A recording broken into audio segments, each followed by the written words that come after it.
Bonjour, je suis Laure Ray, coach et formatrice Nouveau Souffle. Si vous avez cliqué sur cette vidéo, c'est sans doute que vous avez une décision importante à prendre concernant la personne que vous aidez. Par exemple, celle de recourir à une aide extérieure, ou celle d'envisager l'entrée dans un établissement. Ou encore, celle de changer la prise en charge de votre enfant en situation de handicap, car cela se passe mal actuellement. Et peut-être avez-vous essayé la traditionnelle méthode des listes des plus et des moins, et vous ne vous en sortez pas pour autant. Dans cette vidéo, nous allons clarifier ce qui se joue pour vous dans une prise de décision et vous proposer une démarche pour vous aider à décider. Souvent, lorsque l'on a une décision à prendre, de très nombreux arguments tournent dans notre tête. Ce sont des arguments de différents types: factuels, émotionnels, des questions, les avis des différentes personnes de notre entourage, des jugements et croyances personnelles. Tout cela se mélange dans notre tête et nous conduit à nous sentir complètement perdus. Nous sommes également souvent influencés par ce qu'on appelle les biais cognitifs.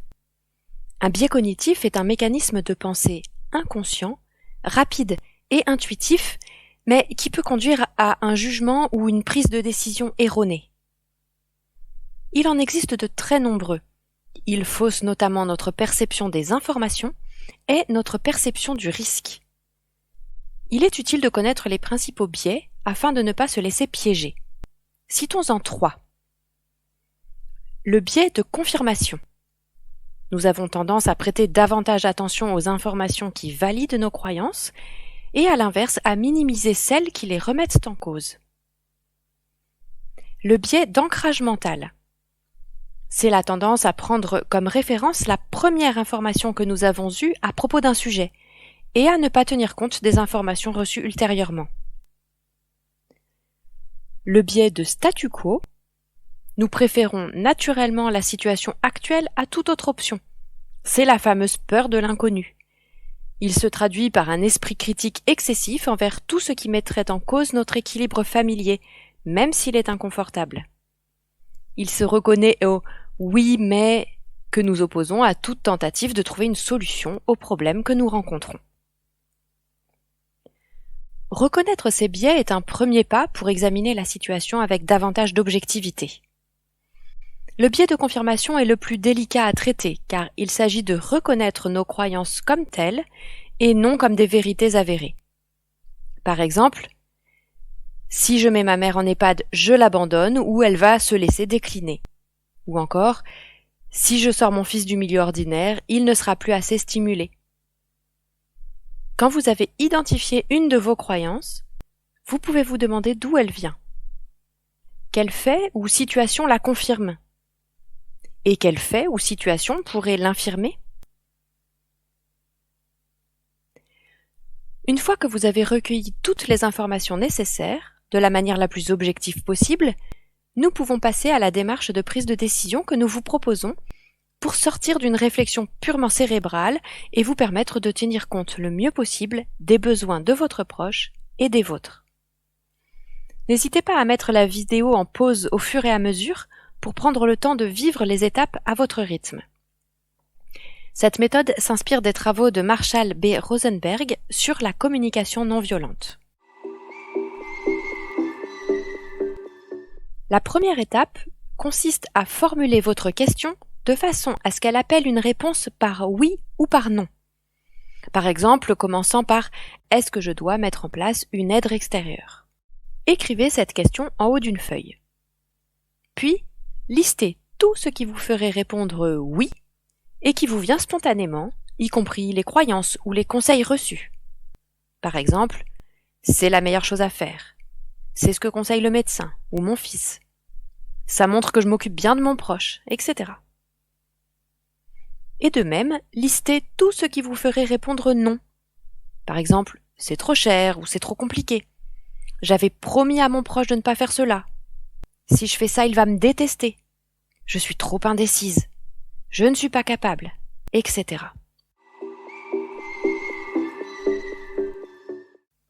Maintenant que tous ces arguments sont déposés hors de vous, prenez un instant pour bouger, vous lever, vous étirez. Vous pouvez même changer de siège avant de continuer le processus.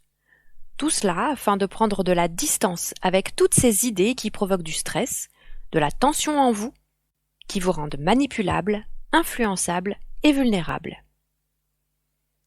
Ces différents arguments qui vous tiraillent sont tels que, quelle que soit la décision que vous prendrez, vous serez perdant, car la part de vous qui voulait l'autre choix vous dira toujours « Tu vois, je te l'avais bien dit ». La suite de la démarche est ce qui va vous permettre de sortir de cette dichotomie et d'être en paix avec les différents avis en vous.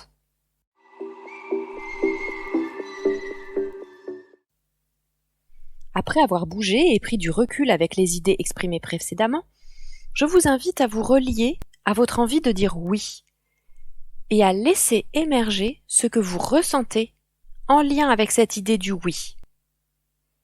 Est-ce plutôt de la joie, de la peur, de la tristesse, autre chose? Prenez le temps de nommer ces différentes émotions qui vous viennent. Vous pouvez, si vous le souhaitez, utiliser une liste de sentiments pour vous aider à préciser votre ressenti. Puis demandez-vous quels besoins sont satisfaits pour vous en disant oui. Qu'est-ce qui est important pour vous aujourd'hui? C'est peut-être un besoin de sécurité, un besoin d'être rassuré, un besoin de répit ou encore de soutien ou de relation, etc. Là encore, une liste de besoins peut vous aider à identifier ce qui correspond le mieux à votre situation présente. Vous pouvez les noter et entourer le besoin le plus important pour vous aujourd'hui parmi ces besoins qui vous feraient dire oui. Maintenant, reliez-vous à votre envie de dire non et laissez émerger les sentiments en lien avec cette idée de dire non. Là encore, prenez le temps de ressentir les différentes émotions et de les nommer. Puis, identifiez les besoins qui sont satisfaits pour vous en disant non. Prenez le temps de les noter et entourez le besoin le plus important pour vous aujourd'hui parmi ces besoins qui vous feraient dire non. En regardant l'ensemble des besoins qui émergent du oui et du non, et en particulier les deux plus importants que vous avez entourés, accueillez le fait que vous avez aujourd'hui besoin de tout cela. Tout cela est bon, respectable et important. Il s'agit maintenant de faire émerger une décision. Pour cela, demandez-vous, parmi ces besoins, quel est celui que je choisis de satisfaire par cette décision? Comment puis-je prendre soin de mon autre besoin? Cela peut être en apportant une adaptation ou une condition à cette décision, mais ce besoin peut aussi être nourri d'une autre façon et à un autre moment. Normalement, à ce stade, vous vous sentez plus au clair et plus en paix avec votre questionnement. Peut-être un choix a-t-il émergé et peut-être pas encore tout à fait. Dans ce cas, laissez passer quelques heures ou quelques jours et voyez ce qui émerge en vous. Il est alors temps de vérifier comment les besoins de la personne aidée sont satisfaits par cette décision.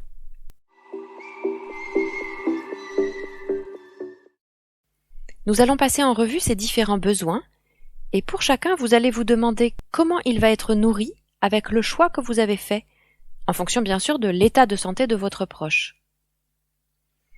D'abord les besoins physiologiques. Manger, boire, respirer, se reposer.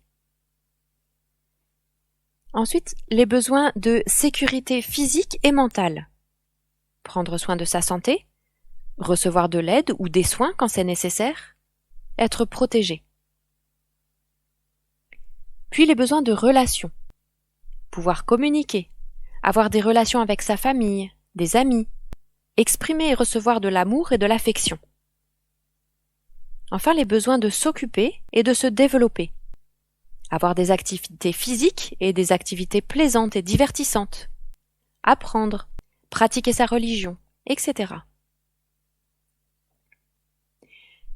Et savez-vous ce que votre proche pense de cette question?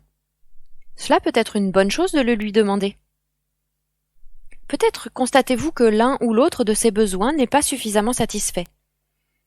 Dans ce cas, quels aménagements ou modifications pouvez-vous apporter à votre décision pour nourrir ce qui manque? Qu'est-ce qui pourrait être fait différemment? Il existe peut-être des alternatives. Par exemple, essayer de manière temporaire un établissement avant de s'engager? Si un arbitrage doit être fait entre différents besoins, qu'est-ce qui est prioritaire? Cette réflexion peut vous amener à aménager votre idée initiale, voire à la modifier, toujours en tenant compte de vos besoins et de ceux de votre proche.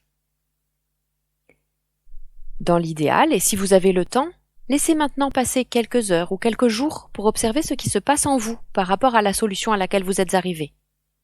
Ressentez-vous de la paix, du soulagement, de la confiance? Cela confirme votre décision. Ou ressentez-vous plutôt de l'inconfort, de la peur, voire de la culpabilité? Dans ce cas, il est peut-être utile de refaire à nouveau le processus présenté dans cette vidéo pour identifier quel besoin important pour vous n'est pas encore pris en compte. Vous pouvez aussi recourir à un coaching individuel ou à un de nos ateliers pour vous aider à clarifier ce qui se joue ici. Dans tous les cas, rappelez-vous qu'il n'y a sans doute pas une seule et unique bonne décision. Et que parfois, il s'agit plutôt de faire le moins mauvais choix. Tant que toutes les portes sont ouvertes, vous restez au carrefour. Une fois qu'une décision est prise, fermez résolument les autres portes. Ce qui en fera une bonne décision, c'est la façon dont vous vous engagerez dans sa mise en œuvre. Si cette vidéo vous a plu, n'hésitez pas à la partager avec d'autres aidants. Et si vous souhaitez approfondir les conseils abordés et pouvoir échanger sur votre situation, je vous invite à vous inscrire à un atelier en ligne, animé par moi-même ou un autre formateur coach Nouveau Souffle. À bientôt peut-être et prenez soin de vous.